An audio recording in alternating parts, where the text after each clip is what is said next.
You're watching the News Channel 15 Highlight Zone with Glenn Marini.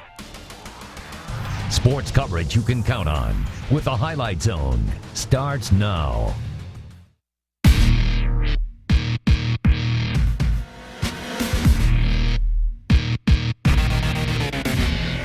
There's going to be a lot of hype playing Carroll. They're a big rivalry team. We're really fired up, really excited for this game. It gives us a lot of motivation, especially that our rival will left a sour taste in our mouth. Just keep our tempo up and I'm going to shove it down their throat. It'll be a good game.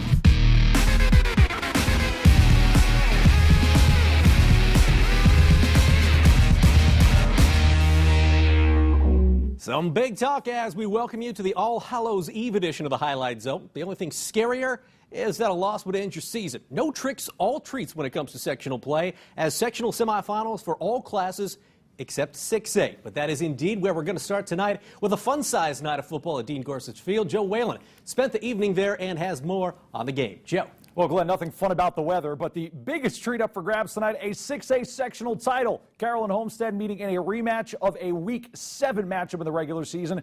This one featured the 3 S's: snow, suffocating D, and a surprise performer. Carroll took the last meeting 13-6 on a night much like this one, cold and wet. But Homestead was hot on its opening drive. Logan Ormsby moving the chains with the legs, 10-yard pickup deep into Charger territory. But later in the drive, loses the snap, and this is trouble. Dylan Connor collects, and he is gone. This would kind of set the tone for the entire night. 65-yard return houses this one in for 6. Carroll on top. After Homestead botches a punt on its next possession, the Chargers are in business again, and Chase Blockamp, the big fella, puts his team up 2 scores at that point. Neon Nation starting to think blowout in the second quarter. Wouldn't do anything to deter that. Chargers going to the ground game again. Alex Enzavino over $140 on the ground last week against Warsaw, finds a hole for a big gain. And then later in the drive, Blotkamp caps it again. 3 touchdowns on the game for the big Carroll fullback. And then just before the half, Homestead looking for a spark. Ormsby under pressure looking downfield. Guess who finds Blake Schumacher? He had 2 picks against Homestead in the regular season meeting, gets another here, and the Chargers get another monster effort from their defense. 3rd straight sectional title as Carroll wins it 28-0. No, neither one of us liked the weather. It just came down to who wanted it more. It's in the heart, and it just showed who wanted the most. But they're one heck of a team. We're excited. We're privileged to have the last sectional title in the NHC.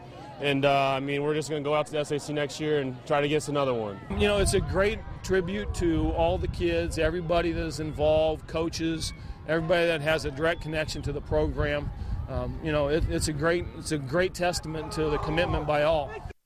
Homestead ends its season with an 8-3 record. Carroll moves on to face #1 Carmel next week. I think most people are going to say that the Chargers are the underdog, but the way their defense has played, 3 points allowed through 2 sectional games. And Carmel had some trouble tonight with Fishers, winning that one only 14-7. So maybe their offense isn't perhaps playing as well as they'd like it to be. And Chargers defense, we know it is up to the challenge. Thank you very much, Joe.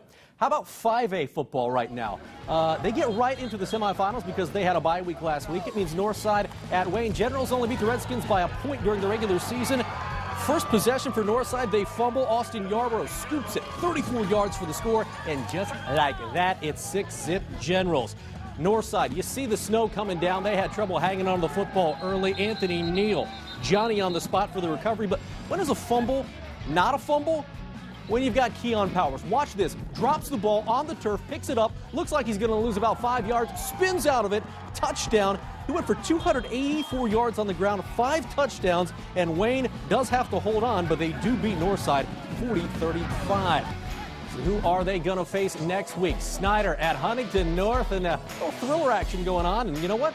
Vikings fans were thrilled early on. We're talking first quarter, Carson Wright with a touchdown, and Huntington North up 6-zip. Snyder, though, trying to get things going on offense. They do it with Mac Hippenhammer, talented young guy. We're going to see him a lot over the next few years. Picks up the first down right there, and then they go to the air with the Stormtroopers. Of course, they love this. Matthew Thornton from Isaac Stiebling. Touchdown, Panthers. And things are in business for that Snyder offense. We're going to see more from that Snyder. Oh, it'd be Stiebling with the short touchdown there as Snyder hangs on to beat Huntington North 30-21. So that big rematch, Wayne at Snyder next week for the sectional championship in 5A.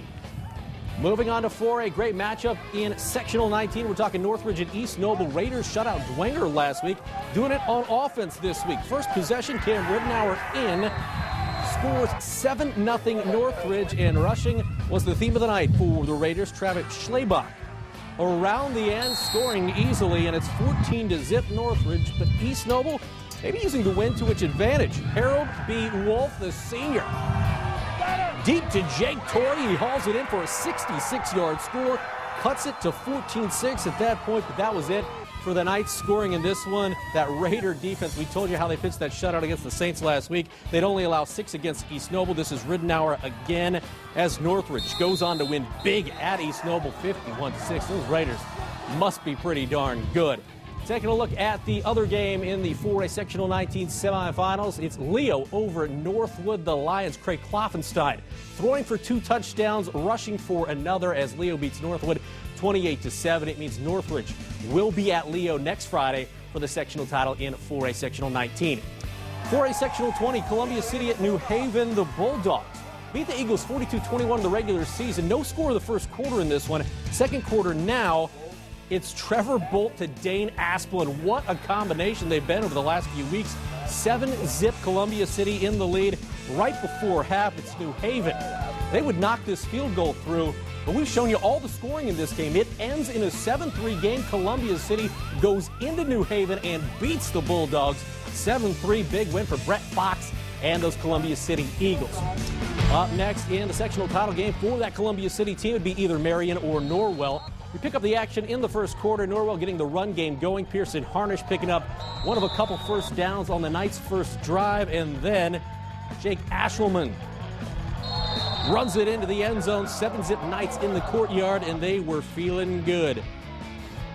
They were also not wearing pants. A little cold for that, but you're going to see some Pearson Harnish taking it in for the touchdown. Norwell, no problem with Marion in this one, 41-6. So it's Norwell next week battling Columbia City at Columbia City for a sectional championship in 4A Sectional 20. Well, we have taken a look at 6A, 5A, and 4A, but we have still got plenty of football to talk about on this Freaky Friday. We're talking 3A, Bishop Lures hitting the road to try and take down Heritage in Monroeville. Complete coverage of the Knights and Patriots. Two of the area's best 2A teams clash in Woodburn as Eastside faces Woodland, and it goes down to the wire. And Class A, reigning sectional champ South Adams hosting 7-2 Northfield.